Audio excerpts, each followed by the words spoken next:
I've taken a break from working on my own house to take a vacation to Iceland. As it turns out, I couldn't resist checking out a house under construction, and I'm going to show it to you right now. So here I am in Iceland, enjoying all the beautiful things that this country has to offer, and I have ended up in a construction zone. Go figure. I thought it would be cool to show you the differences between here and my house. If you follow my channel, I'm in Massachusetts, and you can already tell there's some big differences. The biggest difference you can see right off the bat is all of the concrete. In my house, even the outside walls are wood framed, studs, insulation, and then siding and drywall on the inside. Almost every single wall in Iceland, the exterior walls are always concrete. Sometimes the interior walls are wood constructed, but in this case, this is all concrete. These are probably about 8 inches thick, and we have concrete floors. There's beams in here to support all of this concrete, and obviously concrete floors. And this is not just concrete, this is loaded with rebar. There is a grid of 1/2 inch and 3/8 rebar all in all these walls, and in the corners they tie them all together so that you have no movement, no cracking in the future. And then for the headers above here, they do about 5/8 inch rebar above here to make that stronger. And then they actually pour this so that there is an overhang, and then insulation, foam insulation is tucked in here, windows are put in, and then this is all caulked up nice and tight. And then on the inside, to finish this, they do plaster, several layers of plaster over this, and that ends up being your wall. If these were wood construction walls on the inside, it would be the same as mine basically. But in this house, everything is concrete, which is really cool. And the electrical, you can see these are the boxes for all the wires. And you run this conduit through the concrete. So one big difference between the electrical here and my house, I can just make a hole in the drywall and run a new wire and fish them through and put them wherever I want. If you need to move some wires here, you made a mistake or something, you're gonna have to cut into this concrete with a 2-bladed saw and make a channel to run your wires. So that is obviously a lot more work.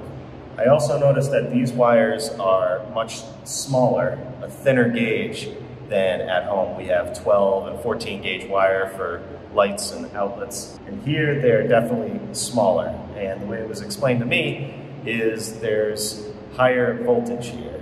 So you can use less amps and in turn use a thinner wire. If you can explain exactly how that works in the comments, that'd be great. I'm not an expert, but that is another difference. This is where the panel is going to be, the electrical. A little messy right now. And this is a very unique thing that they have that I wish we had. In this part of the country, there is hot water that just comes into the house hot. So all of these floors are heated with pipes. So it's radiant heating in the floor. And you don't need a water heater or anything like that. You don't have to use energy to heat the water because it comes into the house already heated. Very cool. And here is a staircase, and you guessed it, all concrete. As you walk up to the top of the stairs, you'll notice that this top stair is a lot smaller, and that's because there's going to be a layer of insulation going there to make up the height difference. So everything in this house is going to be super, super soundproof and insulated. And as you can see here on the outside, there's insulation on the outside. And then like this.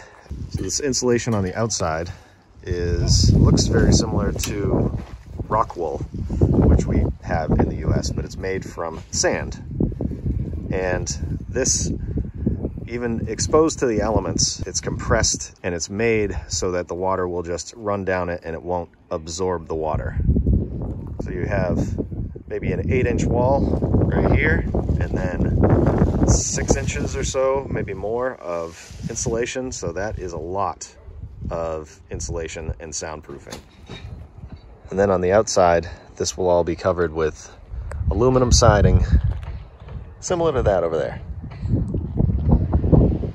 This is going to be where the kitchen is, and all these little red dots, those are all for outlets and switches and all that stuff. There's wires already running there, and these ceilings are really high. So the ceiling in here is basically the only wood construction in this house. These are 2x10, I believe, that go all the way across, and they're filled with that rock wool, that insulation that you saw. And then over here, there's a steel beam. It goes across here, it sits right here, and then those sit on top of that. And there will be this air stop stuff here and more insulation to make this completely soundproof. And then if you look on the outside here, you can see in between each one of these rafters, they put these tubes, and that is to give some airflow between the insulation that's there and the bottom of the decking here. These are actually smaller on the outside because it is not needed for this overhang. Those look like 2x8s, but there's 2x10 on the inside. And then you can see in between each bay, they actually form it and fill it with concrete. So everything is nice and tied in. They actually drill holes through these rafters and put rebar and tie these all in together, and it's not gonna go anywhere. And then for roofing, I haven't seen a single asphalt roof in Iceland. It's all metal or rock. It looks like corrugated metal is the most popular thing on top. So as you can see, this house is way different than mine. And I always say everywhere is different, but this gives me a new perspective on when you guys tell me that my house is made out of cardboard and it's gonna fall down or blow away. I get it. This house is not going anywhere. It's very cool. Leave me some comments below where you're from, how your house is built. I'd love to hear from you. And if you want to see more videos, you can check them out hereish and hereish. And thanks for watching. I'll be back soon with more content. See you next time. How do you say right now in Icelandic? Akkurat núna. Akkurat núna. No. Akkurat núna. Akkurat núna. You're not telling me to, like, that I'm an idiot or something, right? No. Okay. It's kind of my thing.